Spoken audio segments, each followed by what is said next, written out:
There are 3 new ship classes coming to Star Citizen that we know nothing about, except they will all be bigger than the Javelin, and all signs point to them eventually being flyable. Let's take a look.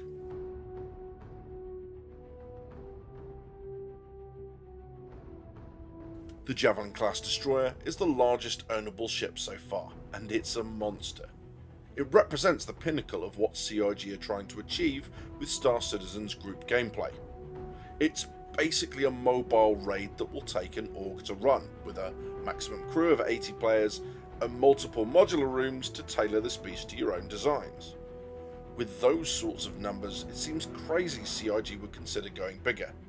Bear that in mind, I'll come back to it later.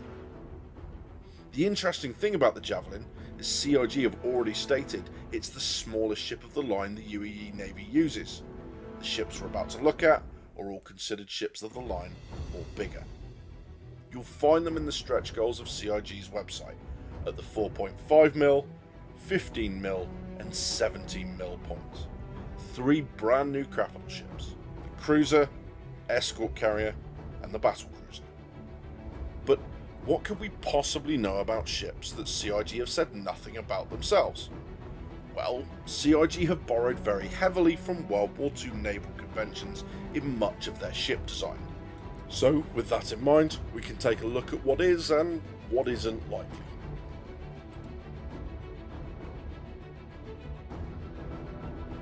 World War II cruisers were considered ships of the line, and were universally bigger than destroyers. They were significantly better armed and armoured at the cost of their speed. Their role was to screen the carriers and battleships from enemy cruisers and destroyers, and to provide anti-fighter AA cover, and it was not unusual for them to carry torpedoes either. So, how does that convert into Star Citizen? Well, in terms of size, the game's extreme upper limit for player flyable ships is already set, the Bengal at 990 metres. The Cruiser won't come close to that. It was smaller than Battlecruisers and Escort Carriers, so it needs to leave room for them both. If I had to guess, I'd say around the 600 metre mark, with an increase in crew numbers over the Javelin. It's also likely to have an armament more suited to hitting other ships of the line, think size 8s and 9s, and a complement of anti-fighter turrets that may even end up being point defence turrets. It might have a hangar or 2, but that was never a cruiser's focus. And I think it likely CIG will seriously limit or even remove any torpedoes that cruisers might carry to keep that key distinction between a cruiser's role and that of a destroyer.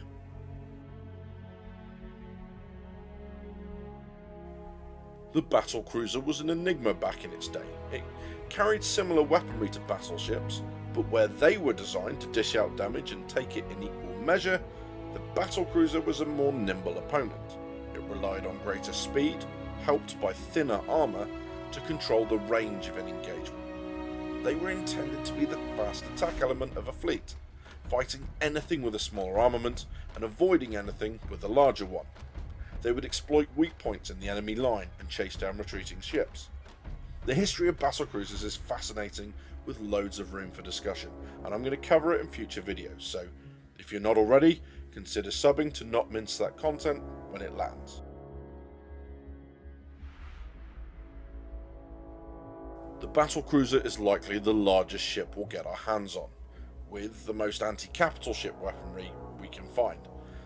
I mean, I doubt it will come with guns like the size 12 shipbuster railguns the Bengal's got, mainly because I'm not convinced we'll ever get to play with those, but it will have size 10 cannons with significant range to form the real muscle of any large fleet. And I expect it to require less crew than the Bengal, but more than any other ship, and its armour will still be a terrifying prospect to crack.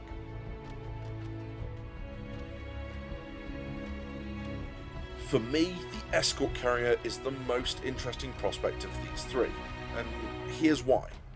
Historically speaking, escort carriers were full conversions of existing merchant ships, stripping away everything above the hull to add a flight deck, and using all the space between decks and in the cargo holds to store the aircraft and their supplies. They were slower than normal fleet carriers and carried fewer aircraft, so they were often used to escort convoys and hunt raiders like submarines. Can you see how well this would fit into the game right now? At present, only the Kraken comes close to fulfilling that role. Size-wise, I guess it would be around the 600 to 700 metre mark, with a considerable self-defence armament, but without weaponry to directly engage other cap ships like the Bengal has. It'll have masses of crew space to accommodate single and multi-crew fighters and bombers, with likely some larger support craft like Apollos, Vulcans and Terrapins. We may well have seen this design already in the form of the Pegasus carrier that's been leaked from game files, but I think that would be a massive missed opportunity on CIG's part to really capture the essence and feeling of a merchant ship converted into a ship of war. At the moment, this game sorely lacks carriers of any description, even in the concept phase, and be under no illusion, they will be vital for extending the range and duration of fighters and bombers who would otherwise have to hop, skip and jump from station to planet to jump gate to station in order to strike a distant opponent. So, remember when I said CIG must be crazy to tackle larger capital ships with a bigger crew requirement and try to give them to us? Well, maybe they are, and maybe they aren't. I mean, it's pretty clear that further capital ship concepts are on hold while they figure out how these things are going to work in the verse in terms of networking, server meshing and the like. I mean, the last time they talked about this, they said the Javelin was the largest ship they would sell. So if they keep to that, we can expect these 3 new ships to fall into player hands in a very similar fashion to the Bengal. They'll be found as wrecks and require fixing up, or capturing from the hands of some party that has them, or even be the subject of a dynamic event for orgs where the winning org gets to keep it. In previous interviews, Chris Roberts has talked about ships, stations and bases actually being fought over periodically for ownership. And if they do this, they'll be able to control not only how many of these monsters exist in the verse, but also the type of, oh my god, what the fuck was that, doomsday weaponry that us players are able to get our hands on. There is so little we know about capital ship gameplay right now that I wouldn't really be comfortable speculating any further without a serious margin of error.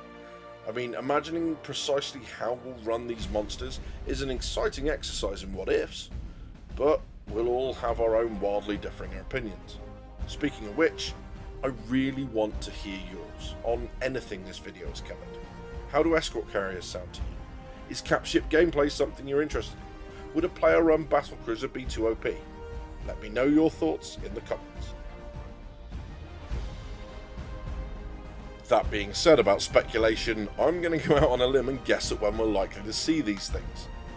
And that would be not until after they've been revealed in some spectacular fashion in a Squadron 42 episode. Meaning I don't think we'll see them in the first one. There's just too much cinematic and storytelling impact to be had with these ships for them to go straight to PU. So, much like the Idris and Javelin, I would imagine we'll see them in a very limited capacity before they turn up in an episode, and then we get our hands on them.